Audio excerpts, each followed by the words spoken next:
Welcome to Podnutz Computer Repair Podcast, episode number 238, Personality in Your Business.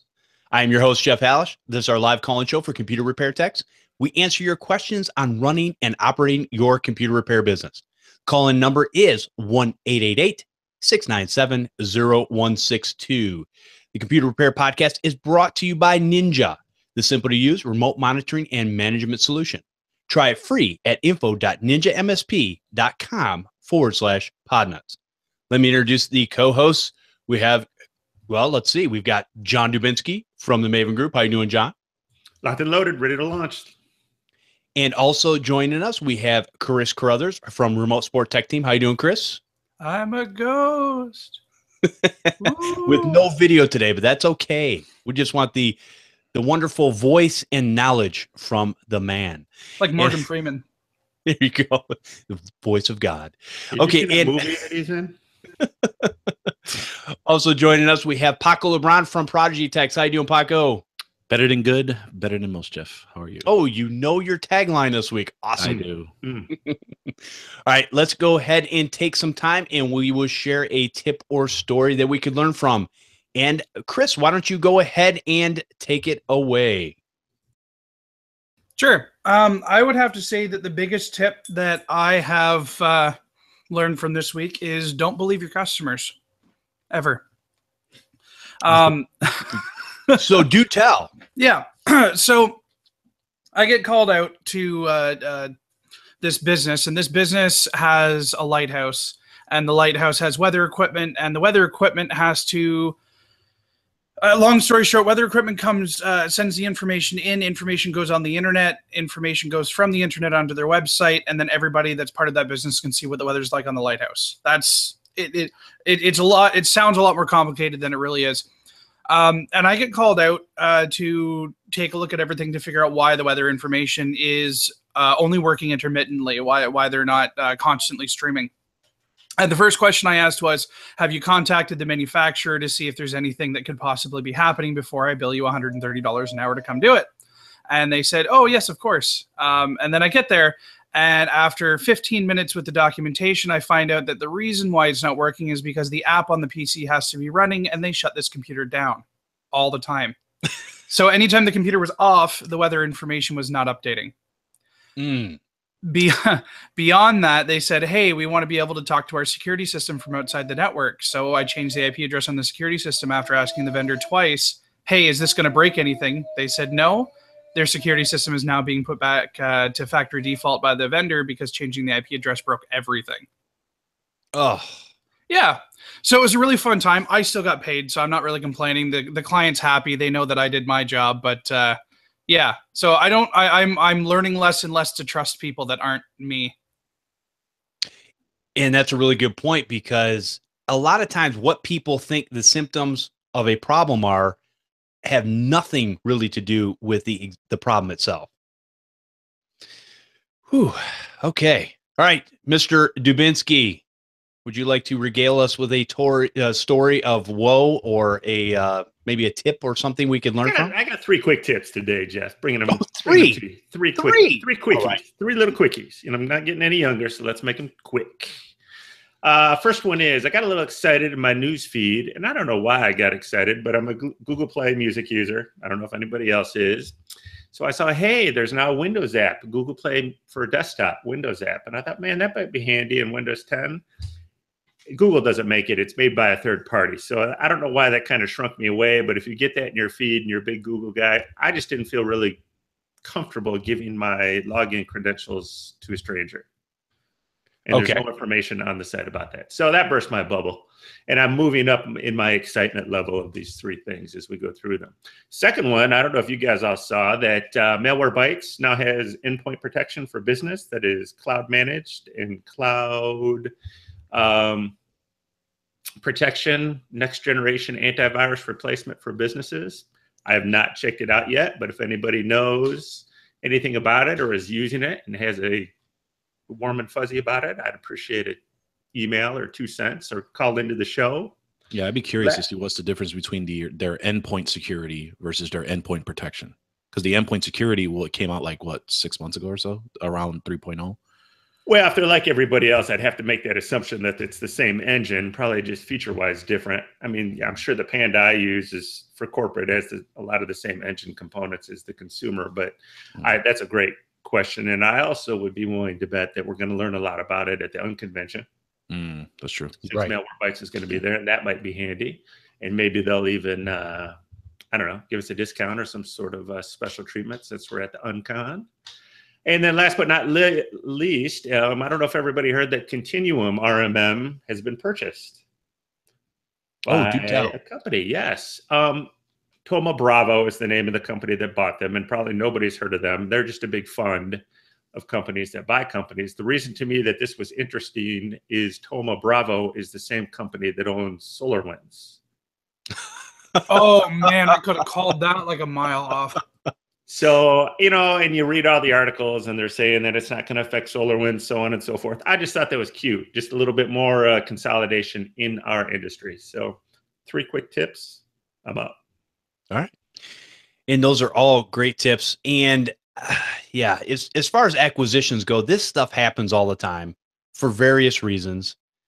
I think a lot of times these companies, I don't know if they build it as an exit strategy to get to a certain point, but I love competition in the marketplace because it drives a little bit of price and drives a little bit of people, kind of sort of a competition where people are competing against each other to have the type of product that the people in the industry want.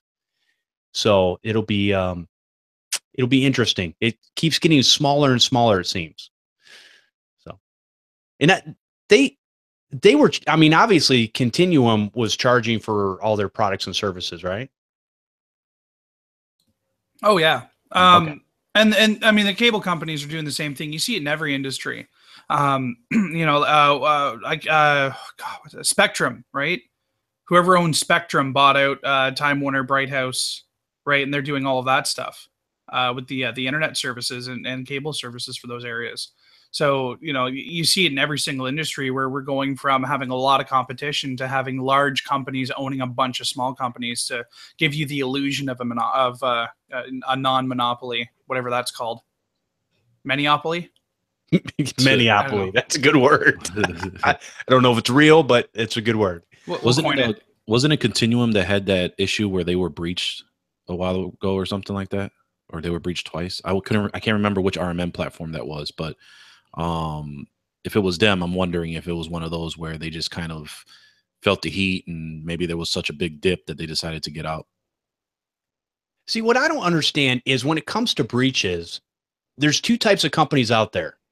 There's companies that have been breached, and there's companies that have not been breached yet.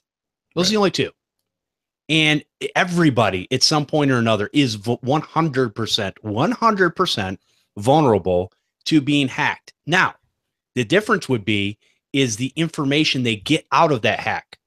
A good company that does even decent encryption is a bunch of gobbledygook that nobody can read or parse or do anything with. Yeah, they got a bunch of gobbledygook. Who cares? But man, people will freak out as soon as a company gets hacked for whatever reason. And it's like, we should know better as technologists, as IT people in the technology field. We should know better than just to read the headlines and go, oh, this is the worst thing since whatever, the apocalypse. I don't know, whatever.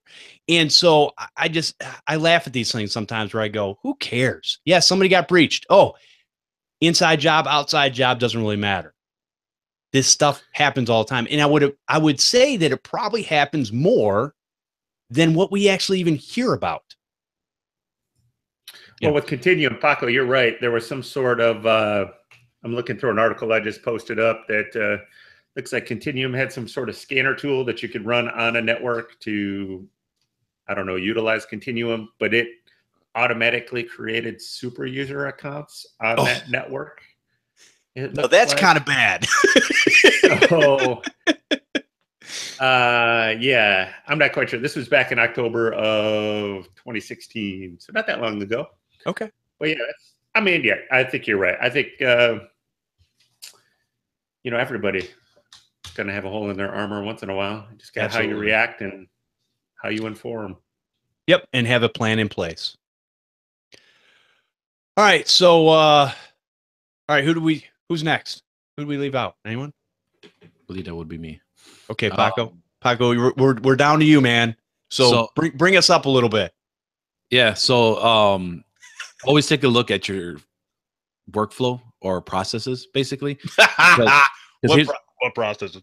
No, because like I'm not saying write it down, right? Okay, yes, I am saying write it down, but for those that haven't written, I'm not talking about written process today. Okay, I'm sorry. Okay. Yeah, today is actually process of how your business, because some of us keep it in our head and we know how things work. We're one-man shows, blah, blah, blah. So what ended up happening was, I think I even talked to this about you offline, was where business was really slow in the end of May, beginning of June. And I couldn't really figure out why. So me and you discussed, we thought about AdWords, blah, blah, blah, try and pick some stuff up.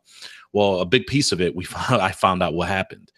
So there's a couple systems in place for people to get a hold of me. I have my 8x8 phone system, which I own the number for the company number. It routes through my system with a greeting, and then it transfers over to my receptionist over at the virtual office with Regis. Now, whenever they pick up a phone call and they want to leave a voicemail or they want to talk to me, they will then transfer it to my voicemail in their phone system. Okay. Now, how their phone system works is that once they leave a voicemail, I get an email from the Regis system saying, hey, a voicemail has been left. And it sends a nice MP3 and I can listen via the email and go from there. Well, when you listen to the email or when you listen to the voicemail via email, it doesn't remove or mark it read on the voicemail system. So as you know, with every voicemail system, there's only so much space before it gets full. But there's no notification that that system's been full. So around Wednesday, because everyone knows that I joined the Illinois Hispanic Chamber of Commerce, my business counselor gave me a call. Apparently it went to voicemail, shot me an email saying, hey, your voicemail's full. When you get a chance, give me a call back.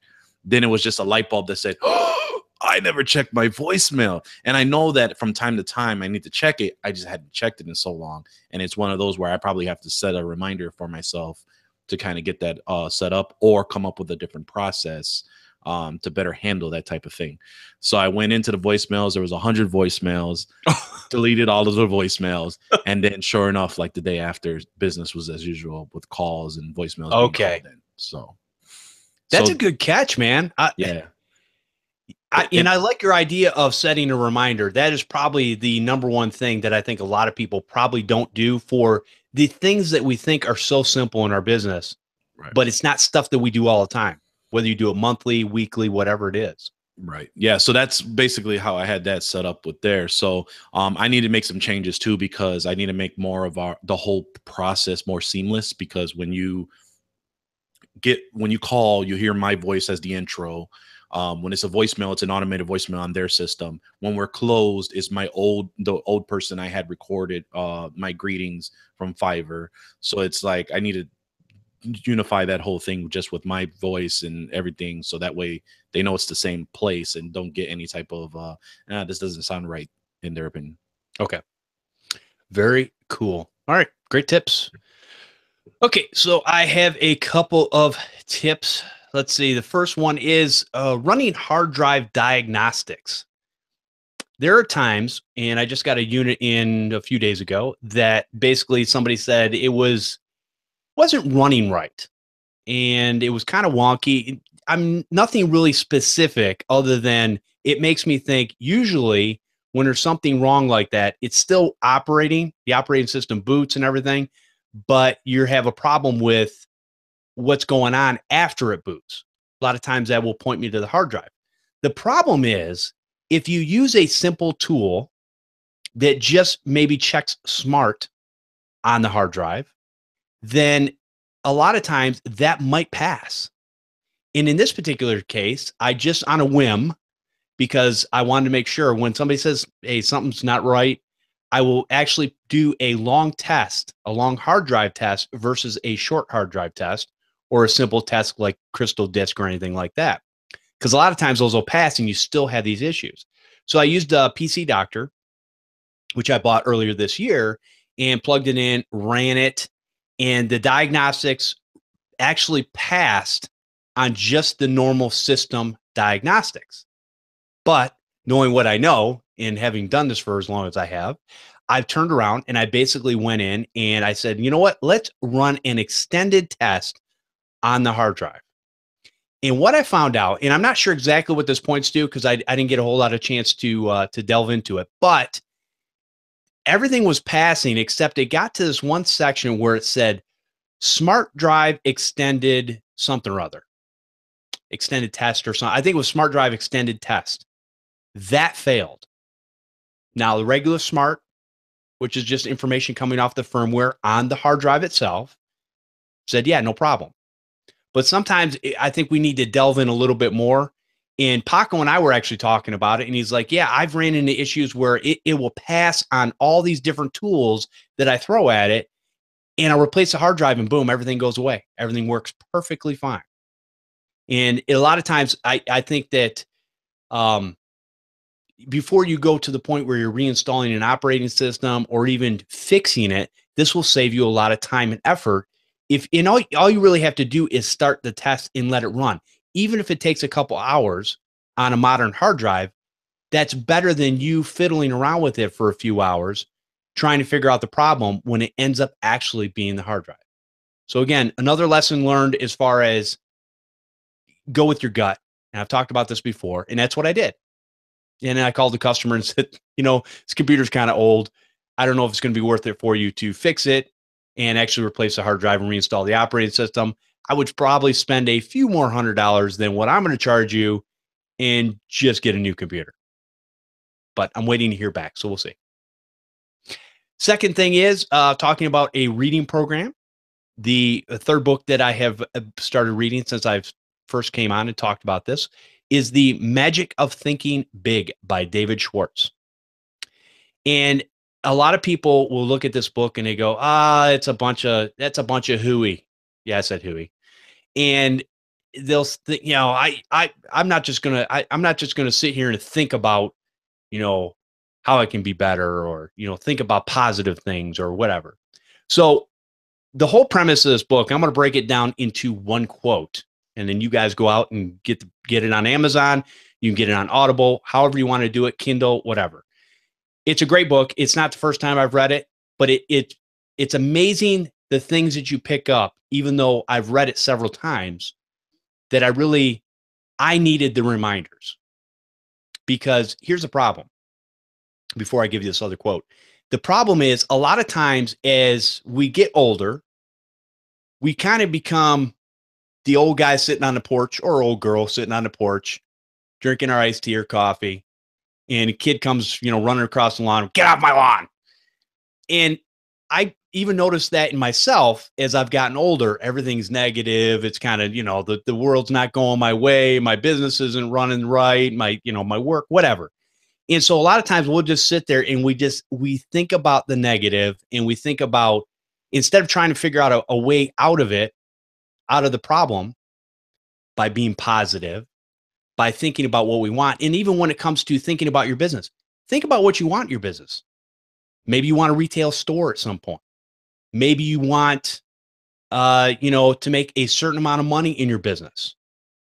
All these different things are possible because here's the thing. Once you think of them, your mind is this is the greatest computer we have right up here.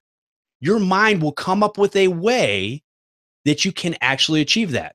Believe it or not. It's the way we were created. Anyways.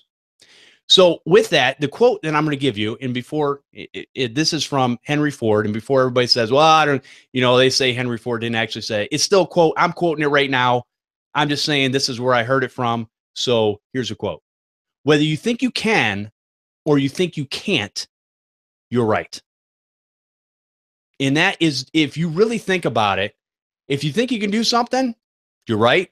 If you think you can't do something, you're right. Because really what it comes down to is it's all up to you. There is a way to do everything. No matter what you have to, you can work and to do it right. But there's a way to fix whatever you got to do, you know, there's a way to move forward. And here's the thing, for people that are out there and thinking that they don't have to, they're satisfied, they're happy with their business, everything's going fine. Here's the reality. If you are at a plateau and you are not moving forward or not thinking forward to move yourself forward in life, a lot of people think that they're maintaining. That's the biggest lie in the world. You're not maintaining, you're slowly going backwards. You just don't realize it because it's such a slow pace until all of a sudden you go, well, what happened to my business? Hey, what happened to my life? What? Get off my lawn, whatever. So I just want to encourage people that this is a book that's going to make you think, and that's what it's supposed to do. Take the information, put it in, and do something with it. So that's my advice there. All right, let's take a quick break and we'll get into our topic, which is going to be, as some people have said, a very interesting topic. All right, the show today is brought to you by Ninja, the remote monitoring and management solution to help you become more efficient, more productive, and more profitable. With Ninja, you can have a faster fixed response time and offer preventative maintenance to your customers. Yeah, prevent it before it happens. Ninja understands what you need to run your business, which is why their RMM solution is integrated with tools you use every day. Ninja provides competitive pricing, patch management, antivirus, email, SMS alerting. You can be up and running quickly with minimum training time. Nobody wants to spend weeks and in huge volumes of books to learn something on how to use it. You want to have that puppy up and going and making you some money.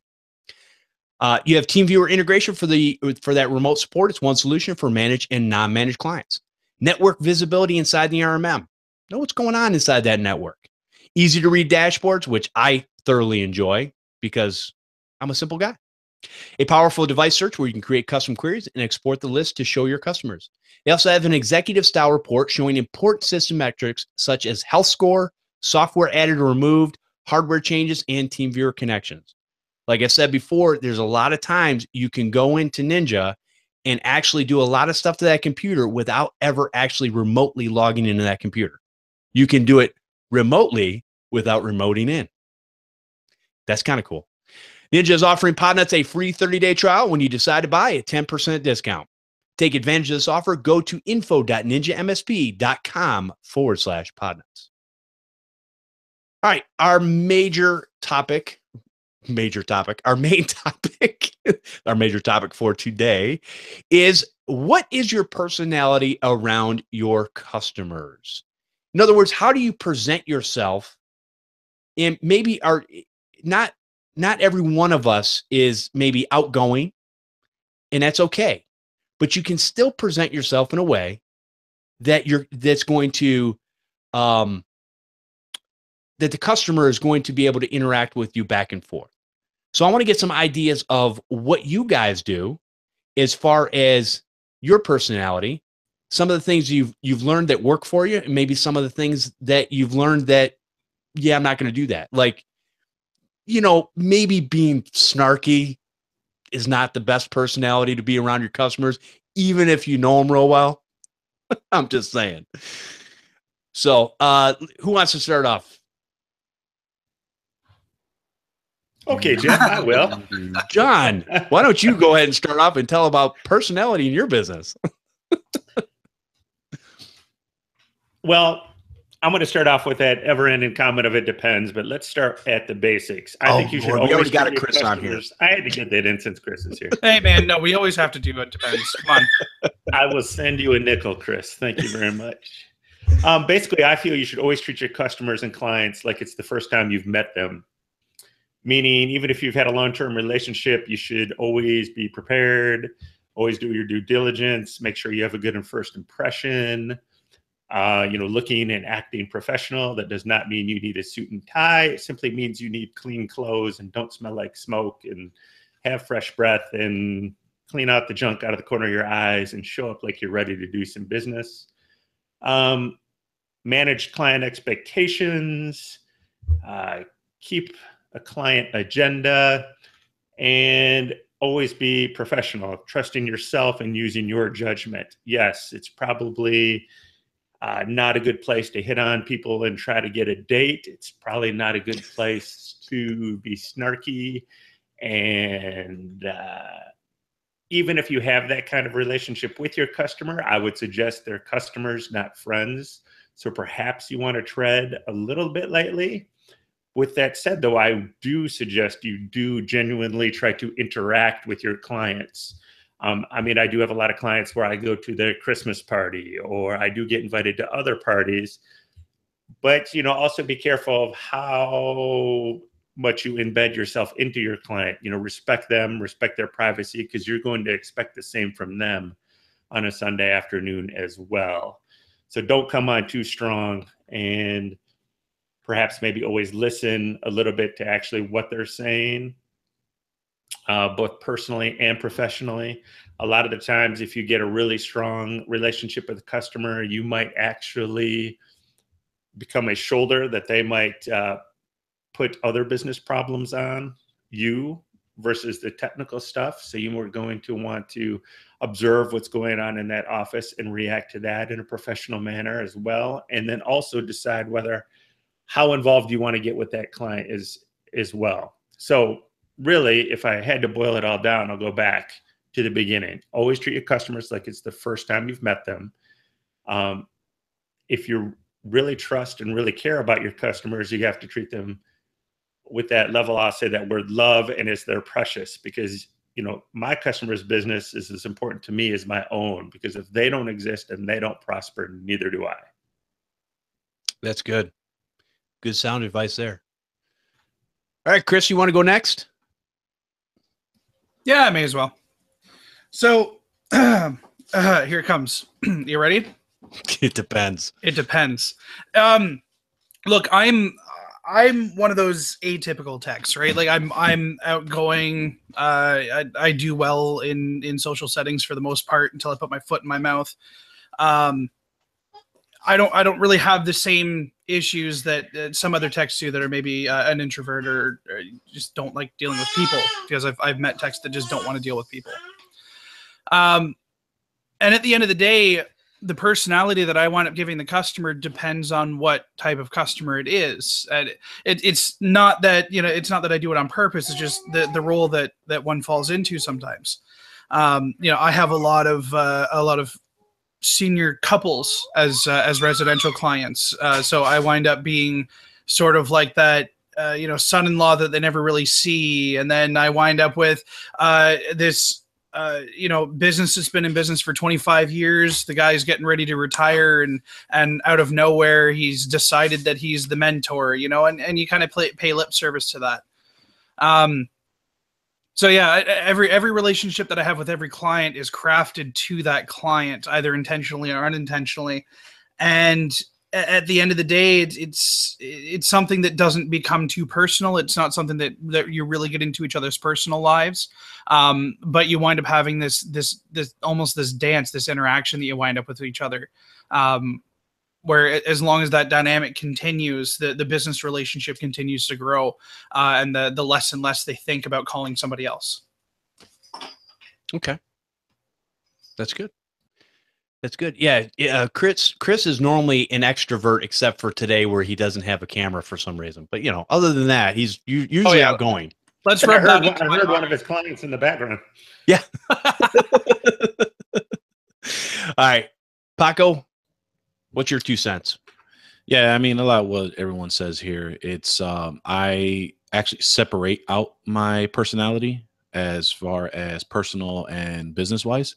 So depending on the relationship I have with the business, it's really a good quote or a good thing that one of my guys told me on my team, Brando, who's been on Podnutz Daily, is that even though you may have a good relationship with the customer and you feel that they're cool or they're like, oh, you know, they're laid back, etc., it's not the fact that they're cool and laid back. They just have a lot of patience.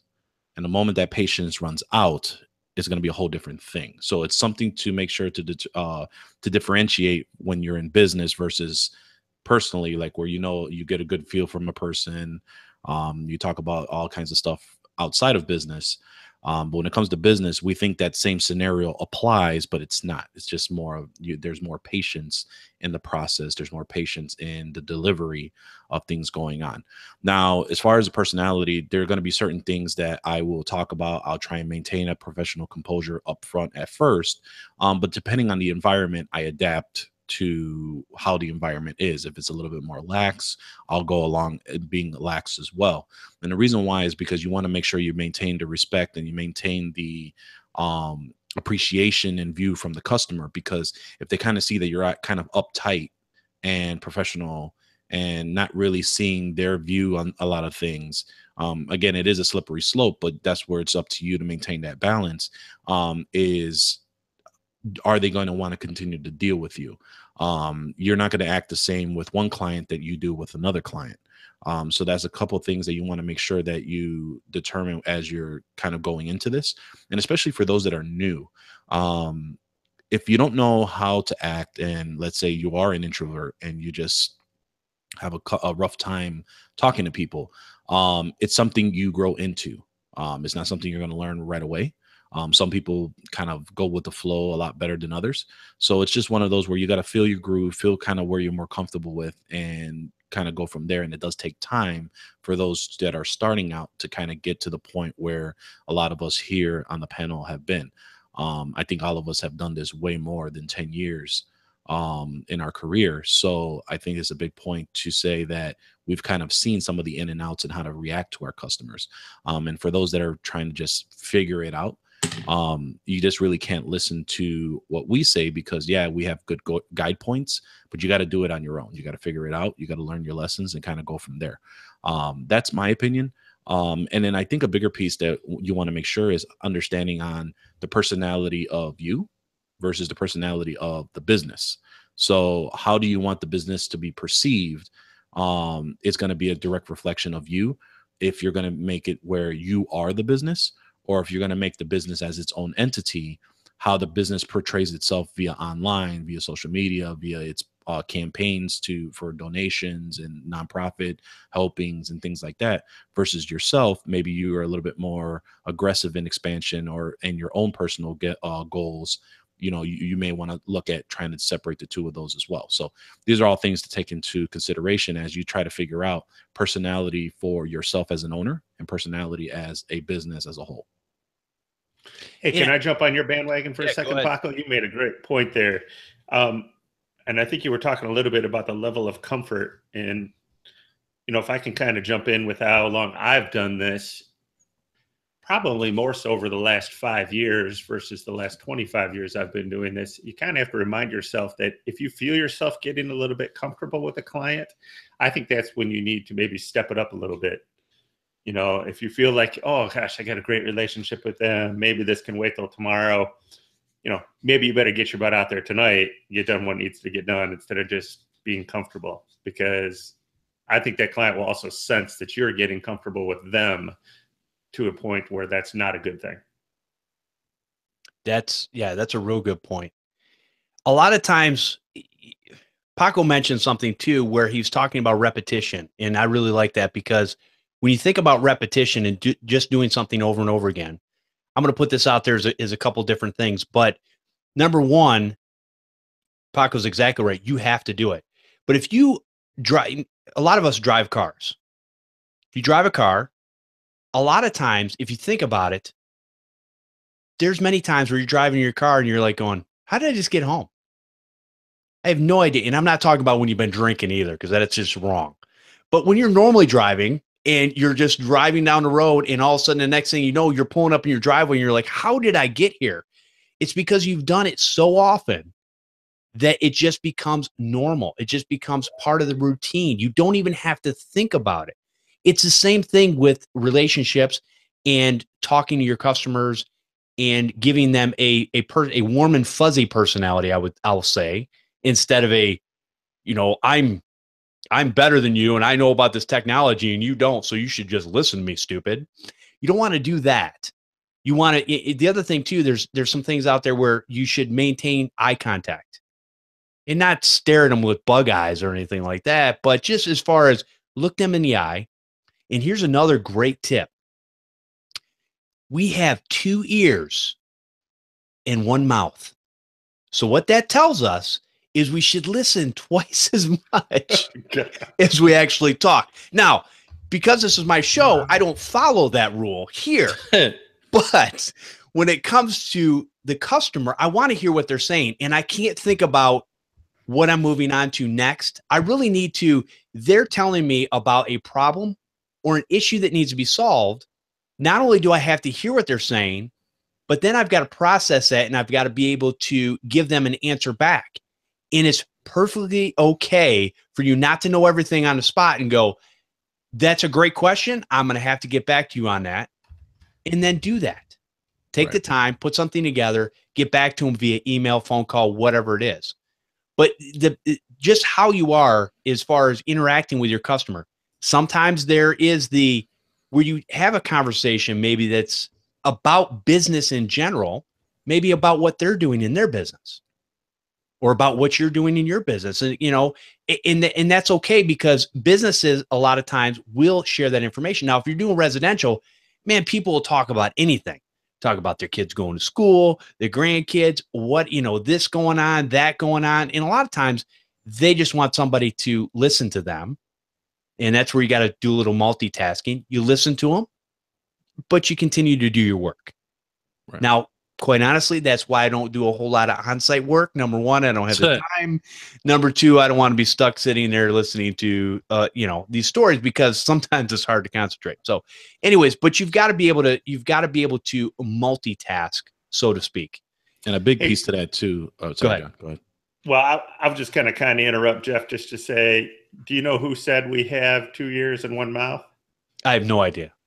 Me. I don't know how to say his name, but it's some Greek guy, but I got to say that he has another quote that is, first say to yourself what you would be, and then do what you have to do. So nice. I like that. Right along with your first rant there. Yep. Motivational speech. So my motivational speech. Your motivational calling for everyone. But I think a big piece of it is that exactly like you said, and I think to drive it really home is that we need to understand that we need to listen to understand, not listen to respond.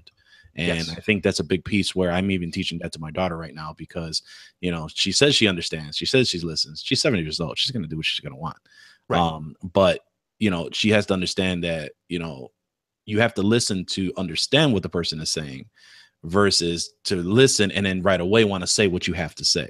And I think that's a big piece for everyone here that we all do it. And I used to do it a lot before where I would listen to just hear what they have to say, wait till they finished, and then say what I had to say versus not even listening to what they just said. And it kind of probably would have answered some of the pieces that I'm about to say. And that's how a lot of arguments tend to come up as well, just in personal life as well. And maybe even business accommodations that you're trying to argue a point on why this business should do something a particular way. So going back to, like you said, listen to understand, not listen to respond. I like I'm that. Slightly older than 7, and I think I can take that advice a lot still too. It's something, but Paco said this earlier, I think too, it's something that you learn over time. Right. And you just have to keep doing it and it becomes more natural. A lot of people will take this show, for example. A lot of people will look at this show and you seem so polished or whatever, which I laugh at, but whatever. And we have a producer. Yeah, exactly. I got producers. I got people. All right. Have my people call your people. But I will tell you, and I've said this time and time again, literally almost 300 some odd episodes, the first 100 to 150 episodes, I would get on here right before I would press record. My heart would be going a million miles an hour. I kid you not. Now, nobody ever saw it, but I could tell you my heart was pounding out of my chest because I didn't know maybe I didn't know what I was going to talk about, or maybe I didn't know if I was going to come across as like I knew what I was talking about or whatever, or maybe people would make fun of me. I don't know. But the point is, you get used to it over time, and just by doing it over and over and over again, it becomes second nature. It really does. Now I get on here and I just go, I push a couple buttons and these guys come up with all the information, and I just talk and sound like I know what I'm talking about, even if I don't. And it works out perfect. It helps that you don't care that we make fun of you anymore, too. That's right. It also helps if you have some sort of a an idea on what you're going to say or how you're going to say it.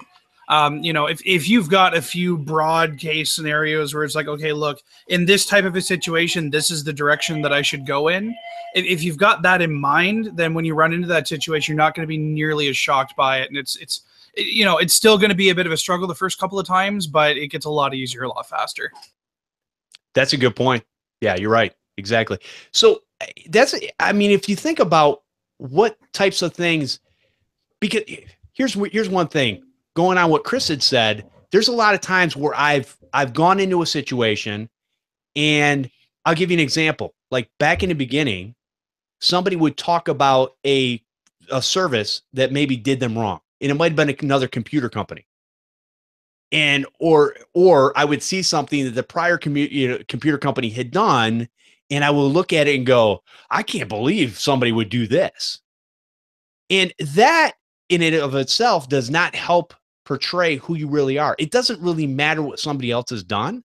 What matters is what you're going to do to help them from this point forward. And if you have a better solution and a better way to do it, you just present that in a way, but you're not necessarily going to present it in a way by throwing somebody that you don't even know most of the time under the bus and trying to prop yourself up and make yourself look better, because it really doesn't make you look better. It makes you look like a jerk, and people can sense that. The other piece to that too is that as everyone those are starting and they're trying to figure this all out, you're not going to be everyone's cup of tea.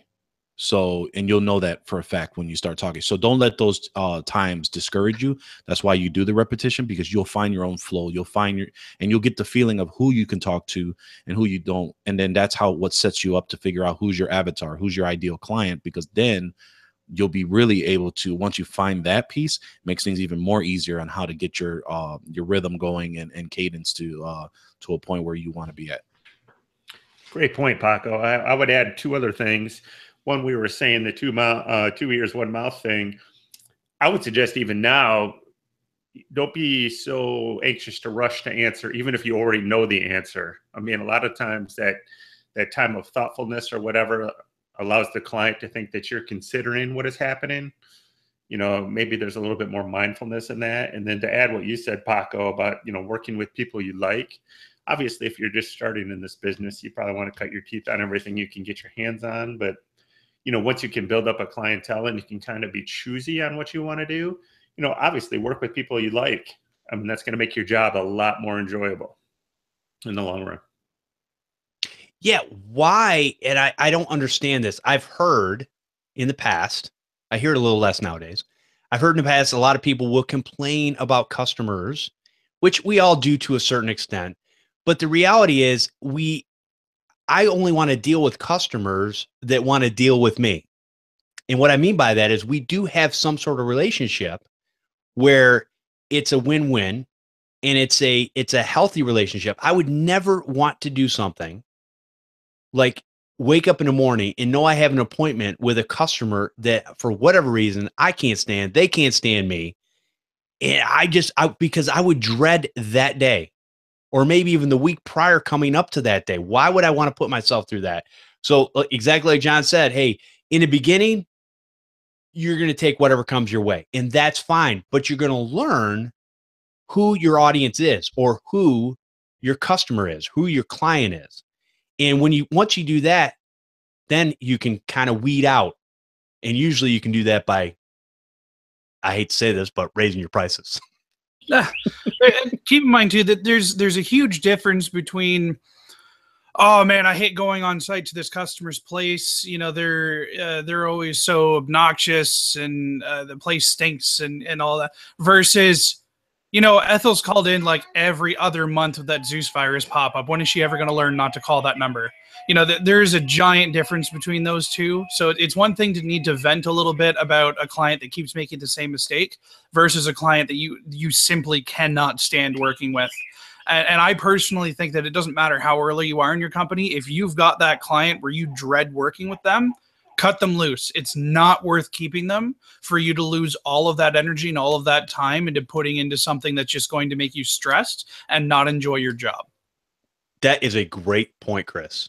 Thank you for bringing that home. Boom, hit it out of the ballpark. Okay. Hey, you can only spike if you got a good setter, pal. Also known as whoop. There it is. Oh, there we go. Snap. And we just went down a rabbit trail. All right. So is there any other things that anybody can think of that we need to do as far as in our business, as far as dealing with the customer or being I'll tell you the other thing too, now that I'm thinking about this. And see, here's why I kind of throw things out, because it makes me think. So we talk about personality, but we can talk a little bit about attitude. And here's the thing.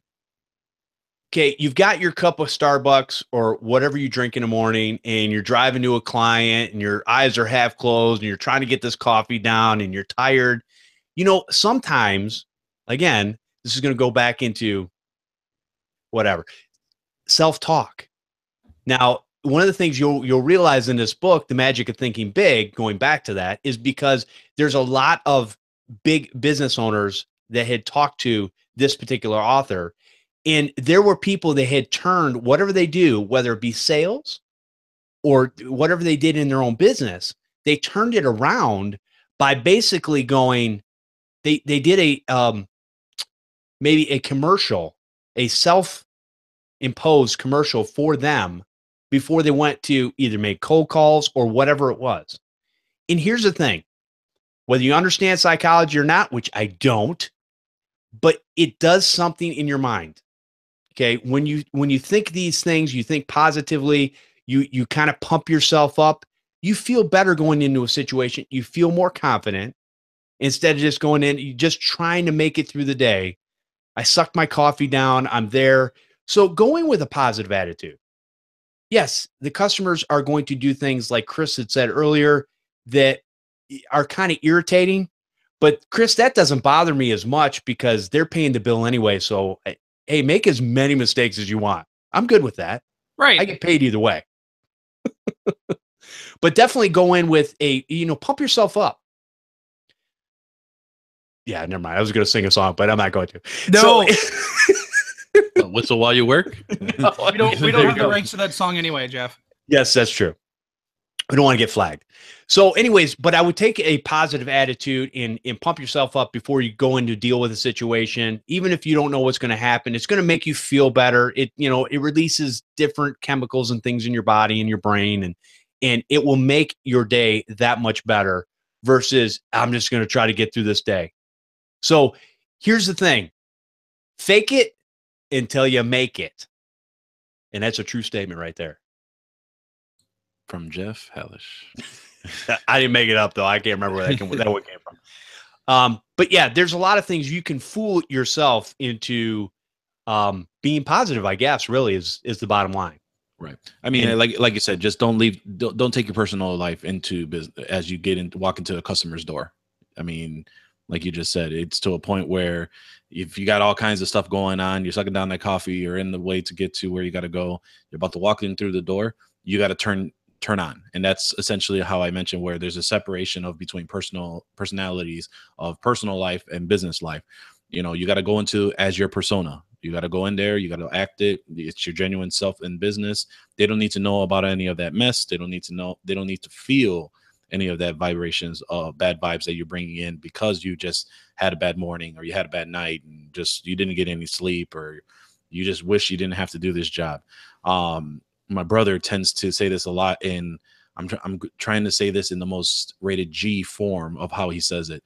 But essentially, whenever it's like customer service and he goes to a fast food place or a delivery person and they have a real attitude when they're giving them something, he'll right away say, "You probably should have stayed home today." Because yeah, he's very upfront. I mean, if you had that type of attitude today, you probably should have stayed home. And that's the G version of what he says.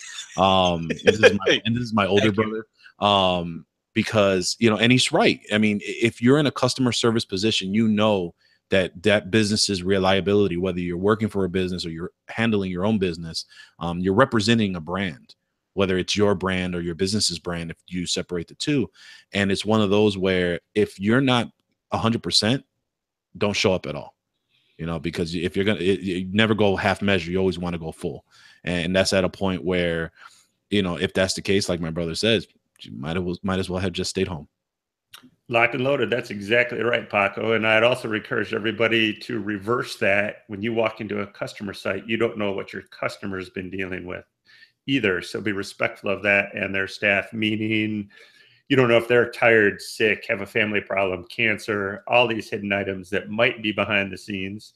So if they're a little bit snippy and all that, maybe give them the benefit of the doubt. I mean, if it's a regular occurrence, maybe you want to nip that in the butt, but just keep in mind that moving forward, you never know what other people are dealing with. So you might want to give them a little kindness in return, and that might just come back your way tenfold. Yeah, there's an old, I remember learning this years ago. When you're talking to somebody on the phone, and this could go with. Do we have to pay for every quote you're saying? No. But so when you're talking to somebody on a phone, customer service or whatever, right? All of a sudden, we know how things escalate. If you start getting loud, usually the customer service reps gets loud. It goes back and forth. Or if you have a customer who's talking to you and they're upset about something, you blew up their computer, they lost all their files, they're just besides themselves, they don't like you. Instead of escalating your voice to that level where you talk back to them at that level, if you bring it down, what you'll notice is they'll actually bring theirs down. And then you can get past that point and actually have a decent conversation. So a lot of times, like John said, it's just, give a little bit of kindness and don't take things personally. There is a certain point of a thick skin that you need to have. And you can't look at everything as they're pointing a finger at you. Like John said, whatever they're going through might just be that they're just having a bad day. And it's really not about you. It's all them. It's not about you.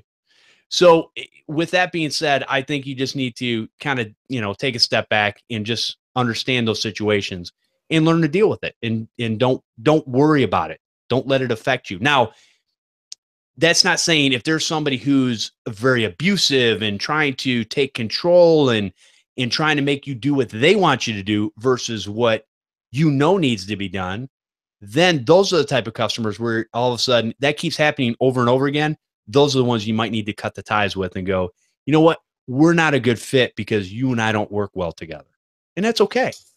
They'll find somebody else that they can either abuse, or maybe they'll find somebody else that has a personality that they can work with. Now, keep in mind, though, there still is the, breaking case of crazy box, right? and you need to have that. You need to have a plan for that. Because, if resetting the cable modem made the microwave stop working, or you get that call from somebody who is asking you to do a camera removal from their cable box because the newsman's talking to them, true calls, by the way, you really do need to know how to handle that so that, A, you don't wind up on that phone call for an hour and a half trying to explain to somebody why the camera person really wasn't talking to them. But B, you never know, no matter how crazy they are, like somebody really, really doesn't understand technology and honestly thinks that rebooting the cable modem made the microwave stop working. If they turn around and tell everybody that this technician that was working on their computer broke their microwave, they might not give any context to that.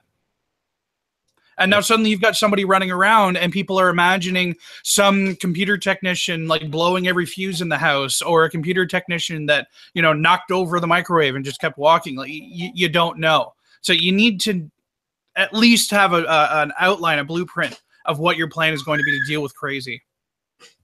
That's a good point, Chris. Very good point.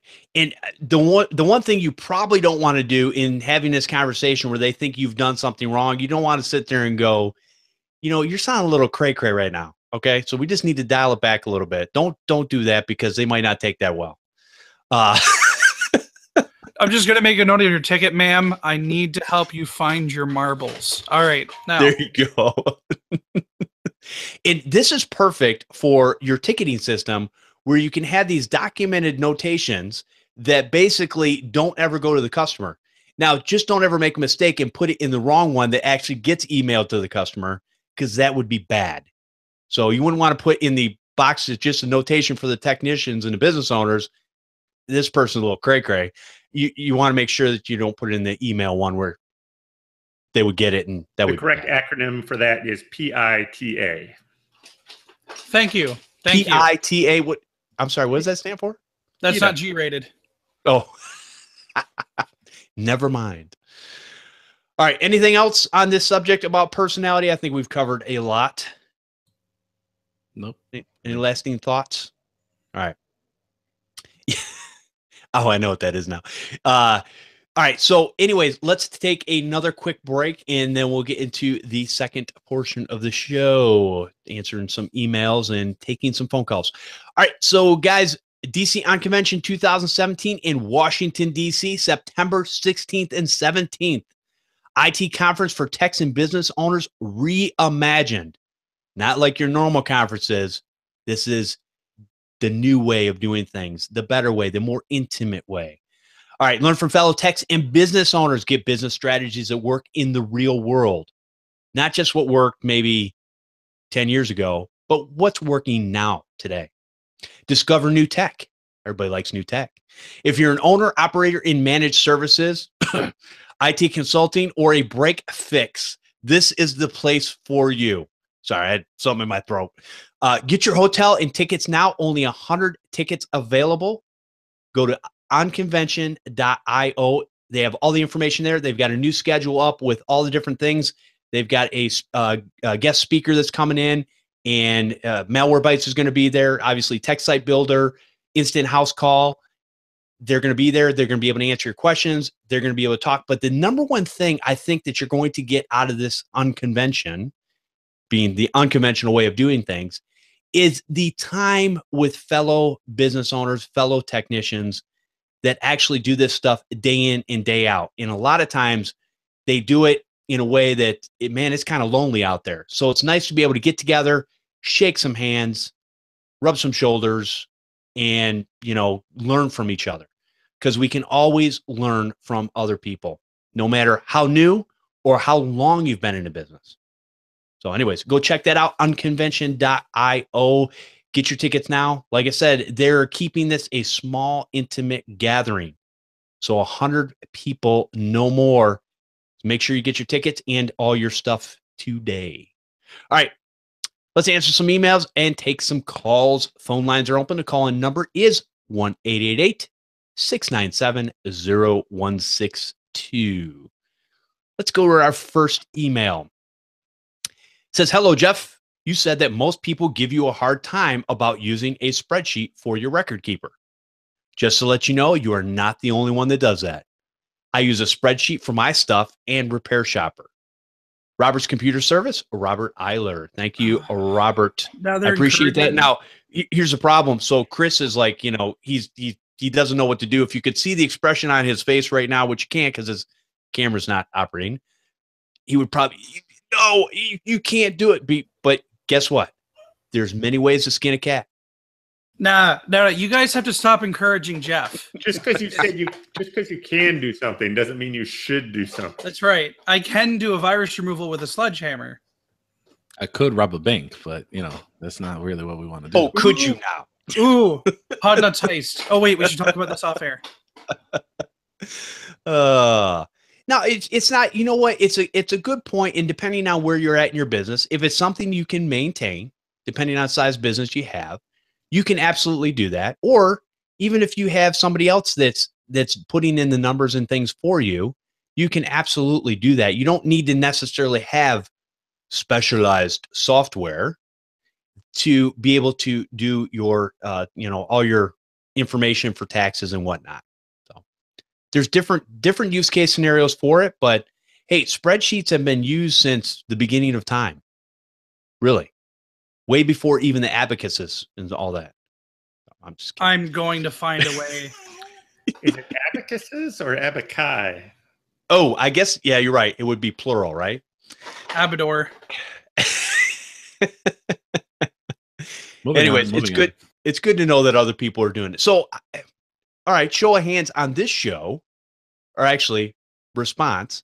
So who here on this panel uses a spreadsheet to document all their business? I'm not seeing any hand. Me? Okay, I'm the only one. All right. I know you can't see me, but my hand is below my desk at this point. All righty then. And yes, so I guess I am the only one at this point. I'm going to give you a way out of this, Jeff. There was only one way to do things. We wouldn't have this show. That's true. That is true. So you know, we've talked about it before, right? Use what works for you in your business. Just, you know, just because I say something doesn't mean it's right. All right, here is another email. This says, Jeff, and this is about another show that I was doing. Any new My Hard Drive Dies episodes coming up? It's been over a year since the last one. I love that show and love to hear some more My Hard Drive Died. Thanks and keep up the awesome work. And that's from Jason Miller. Thank you, Jason. And we actually, what I encourage people to do is people that want to hear another My Hard Drive Died with the great Scott Moulton, I would encourage you to send an email to Scott Moulton at myharddrivedied.com. Or I'm sorry, just Scott at myharddrivedied.com.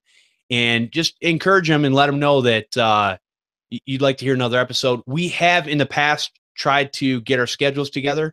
So we were having a little hard time doing that. And I know for this next week, he's on vacation. So hopefully when he gets back, I will get a hold of him. I've sent him an email to let him know when I'm available, and we'll see if we can work something out. So I know Jason, Jeff, can I add 2 cents to that as well? When you send that email to Scott, send him what you want him to talk about too. Yes. Yeah, because content is probably 90% of what any show is about. And we could talk about things, but just whatever off the top of our head, but that doesn't always necessarily mean that's what people want to hear about. You know, the latest hard drive technology, what's going on in the industry, who's buying who, all that kind of stuff. What type of, forensic tools are becoming available to normal users like ourselves. There's always kind of cool things that are out there that we don't always look into because maybe we're not dealing with that, but maybe there comes a time where you have to deal with things like forensics and whatnot. All right. And that looks like the last email. So I'm going to take this portion of the show and encourage everyone to send an email with either a response or a question or just, hey, you're doing great or whatever. And we ran through. I know it's summertime, and a lot of times this is the time of year where people dial back a little bit and they're, vacations and whatnot coming up into July. And this is usually when people go on vacation and get away. So you kind of slows down a little bit, but I think there's plenty of you out there, and you're always encouraged you can leave voicemails. You can call into the show live, and we can answer your question right on the air. You can be on the radio too, just like we are. Yeah, I got a shout out, Jeff. Thomas, I won't say his last name. I'll just say Thomas A. found us and gave me a shout out about Ecliptics UTM question. So just wanted to thank him for emailing. Oh, cool. And I turned him out to the show and told him about the unconvention. So hopefully we'll get another listener there. Okay. You know what? There is a question. K Rosa 72 asked, unconvention limited to 100 tickets. Are you expecting it to sell out? Yes, I think it's going to be a sellout. So a lot of people I think will wait till the last minute because for whatever reason, that is just our human nature to wait till the last minute. Don't know why. It's been that way again since the beginning of time. We procrastinate. We're a group of procrastinators. So I would say that getting your tickets and your hotel room and, airfare or driving or whatever you're going to do, now's the time to do that. Get all that stuff put together. So that way it's something that's, hey, this is something I'm going to do a couple months from now. And it's my time away and it's my time to regroup. And you can't look at it as, oh, I don't know what I'm going to do with my business during that time or whatever. Take the time to invest in yourself. And again, most people come away from these events looking at it from a standpoint of, wow, I am so glad I went to this. I'm so glad I was able to unwind with some fellow techs, business owners, and I'm so glad I learned little tidbits of information. Nothing major do we ever learn, or really nothing major we can ever implement, but it's the little pieces of information that we get that we can take that information and come back and actually use it in our business and do some minor tweaks. You know, again, talking about the book I was talking about a couple weeks ago, Compound Effect. It's taking a little thing, changing it, and over time that you get that compound interest off of whatever you changed. And so even though you don't see something in the beginning, it's better than doing nothing at all. So these are great events to basically get that recharge. And again, I like the 100. I like the 100 size because I think you can get with a lot of people at only 100 versus some of the conventions we've been to where there's literally, you know, a few thousand people. I think your compound effect is a good point. I think we had somewhere in the neighborhood of 40s at the first one, which I don't think we marketed very well. We certainly didn't have the presence or the sponsors on the homepage and all that. So I think it's going to be an easy way to double. I think we'll have an easy double there. And I know a lot of us that went before are going again because the first conference was so good. So I think it's going to be easy. It's in a good place too. You know, it's in a good hub, right? To, you know, to be able to get in and out of. And then if you've ever wanted to see Washington, D.C., good excuse to go. I know some people are bringing, you know, family and whatnot, and they're going to see a little bit of the town while they're there. Hey, make it worthwhile, right? So I had received an email, which we could probably go over on the show because it came on June 13th. So I'm pretty sure it wasn't covered on the show since we were out last Sunday. This is from Chris Rivera. Hey, Paco, I have heard you talk about using repair. It is about contracts maintenance plan. I've heard you talk about using Repair Shopper as your invoicing ticketing system. I want to try and utilize it more with the services I'm offering. Do you track your maintenance plans in Repair Shopper itself, or are you using something different? I just sold my first yearly maintenance plan to a residential client and want to keep track of tickets and renewing them using Repair Shopper. Can you give me some direction on how you do this, and if you use Repair Shopper for keeping up with your plans? Thanks, Chris Rivera. So, and obviously we can open up to the panel, but for me, I haven't really done the most automated way of doing it in Repair Shopper. So what I do is how I sell the maintenance plan, which is what I call the virus protection plan, to my residential customers.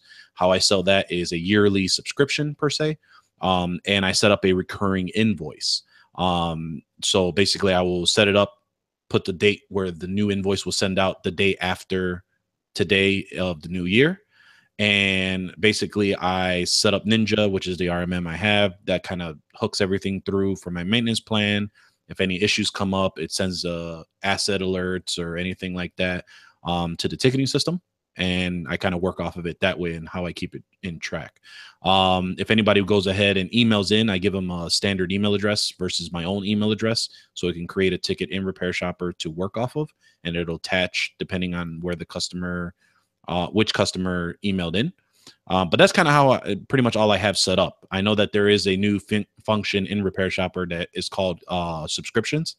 And you can kind of set that up where it'll do automatic charging and, you know, the whole shebang.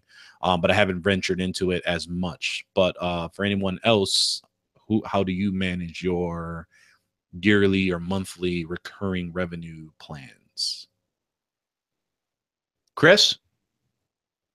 Well, actually, just about everybody that I work with very few exceptions, are they're monthly, semi-annually, and annually. I have maybe 4 companies under any type of a contract, and everybody else just renews when the bill comes out. If they don't pay the bill, then they don't renew. So I haven't really had to do much in the form of tracking other than exactly what you're doing, scheduling the invoices. Now, Chris, you're automatically taking the payment from a credit card, correct? It depends on the client. Most of the time, yes. Some of the clients have ACH, so I'm debiting directly from their checking account.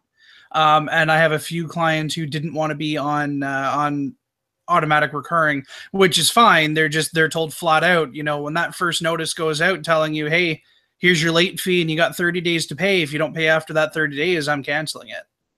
Okay. John? QuickBooks. I'm sorry, what'd you say? QuickBooks. He was imitating Donald Duck. QuickBooks. QuickBooks. Is that what you use to Yeah. that's how you said you're doing all my recurring payments, scheduled Okay. payments, scheduled invoicing. I have it pretty easy. All my customers get billed once per month. So they get 12 invoices a year from me. Done deal. Do you do any type of automated charge, or just they pay when they get the invoice? I don't accept credit card, or, well, I have one customer that does ACH. Just, I would do that on request. Otherwise, actually two, they do that on request. Otherwise, I want a check, please. Okay. Do they send you checks? It's like send you a check once you send out the invoice? Yep. Okay. So similarly, what I started doing is with my managed services. I'm not going to go into that. I have nothing against managed services. It's the managed service provider thing that I have something against. But anyways, with my managed services, what I end up doing is once I start a person on a plan, I will go into Repair Shopper. I will create a recurring invoice. And what that invoice will do is it actually goes out a month ahead of time before their renewal. And the reason for that is, and I only do once a year. You're not paying me monthly. I'm not chasing people down for, 10, 15, 20, 25 bucks. I'm not doing it. So you either pay me up ahead of time, 1 year, that's all I do, or nothing. So I'm fine either way. But what I do is, so they're going to get one invoice a year from me, and basically they can send a check. They can pay on that invoice either using a credit card or PayPal. Any one of those three ways they can pay, and that's perfectly fine. So what they'll end up doing is, what that 30-day buffer gives me is, if they don't renew within that 30 days, I'll send out a couple reminders. And if there's still nothing back or whatever, or they don't want to, send me a check or whatever, that's fine. At the end of that 1 year time, again, I send it 30 days ahead of time, I will shut their service off. No big deal. So that keeps it simple. I don't want to keep anybody's credit card on file or anything like that. So I don't want to have anybody automatically recurring. I would rather, and I know it's a manual way of doing things, but it also helps me keep a little more control, is, not having to check, credit cards that expiration dates go away and all that kind of stuff. I'd rather just, I'm kind of like John. I really predominantly get paid by checks still today. Now I know a lot of people go, check. Oh my gosh, you get checks? And yeah, I do. And that's fine. Because guess what? There's no cost to me to cash a check. It's completely free. I don't know about all that. I'll take checks from a business. I won't take checks from residential. I've been burned too many times to try and chase big amounts. And my average ticket size is $200 to $250 a pop, and I can't afford to take a couple bad ones, maybe one or two in a month, and try and chase them, and then the hours, and then send the collection agency after them to not even get anything. I don't do it. And I tell them straight out. I think I'd play that game too if I was doing residential Paco. Get a swipe, have them pay right on site. Yep. And that's all going to, you're right, because that's all going to depend on demographics and basically how far your business extends out. And that can make a huge difference. Now, for me as a local business, the number one joke that I hear from my customers is they go, I might do something for them or whatever. And the joke back and forth is, well, I know where you live. Well, I know where you live. So I've never, from a local area, I've never been burned yet. Not saying that it can't happen, but everybody's paid their bill, no problem. I've never had a bounce check. So each area is going to be a little different. Now, if I was going out farther than a 6x6 square mile radius, I might think a little bit more about that, because the farther away, it becomes a little less intimate. I'll put it that way. Jeff, are you saying that it depends? It depends. I don't know why we keep talking about adult undergarments, but it's because there's nothing else to talk about in today's modern society, Jeff. Oh man, I just don't be offended if you. Never mind. Well, a lot of this, a lot of determination, now we're going to talk about getting payments a little bit. A lot of determination is how you want to handle your money, how fast you need it. Obviously, Paco brought up a great point of what kind of customer are you dealing with? Residential, home user, people you have a relationship, people you're meeting for the first time. And, if you do take credit cards, make sure you investigate how long the turn is on your money, because just as you swipe the card doesn't mean that money's in your account. Right. A lot of times some payment processors will hold that money for a couple of days even. Yep. So, investigate all that and make sure you're making a wise choice on how you need your business to operate. If you're dealing with family, friends, or maybe, one or two, what do they say, separation from Kevin Bacon, a few people that maybe checks are the best way to do it, because you put that money into your account and it's available to you almost instantly. So just, make those considerations, make it a wise business choice when you depend on how you're going to get it paid. And obviously do not let those swipe fees and back charges with a credit card or other forms of payments catch up with you. Consider those as well. Yep. Yeah, I agree. All right. Let's see. Anything else we can talk about? No. I think. Looks like the phone calls are quiet, and I think we're out of emails and topics for today. So I think we're going to go ahead and head on out. All right, Paco, give us one parting thought and let people know where they can find you. Sure. Nothing is more powerful than the human spirit. We'll go with that for the theme of the show. Nice. For those who want to find me, you can find me over at on this show bi-weekly, or whenever I can make an appearance, because I tend to have my schedule all over the place now. Being full-time takes a lot of effort to make things cleared out, and obviously family first.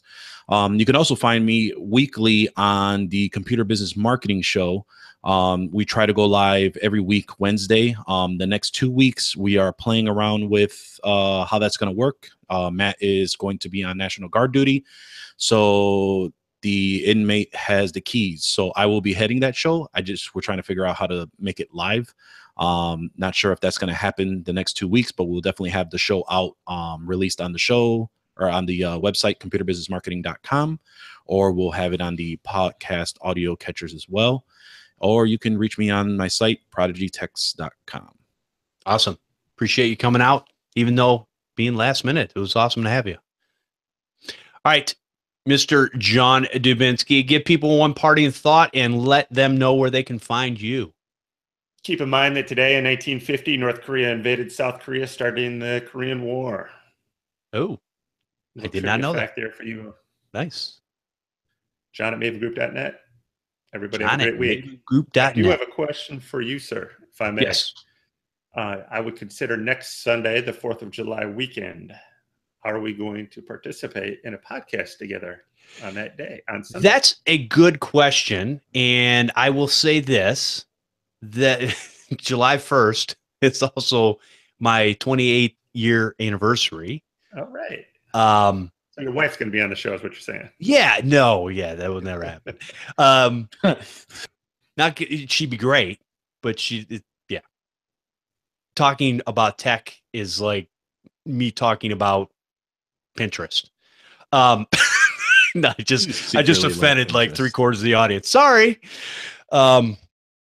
So anyways, we'll play it by ear at this point. I'm not sure if I'm going to be doing anything, but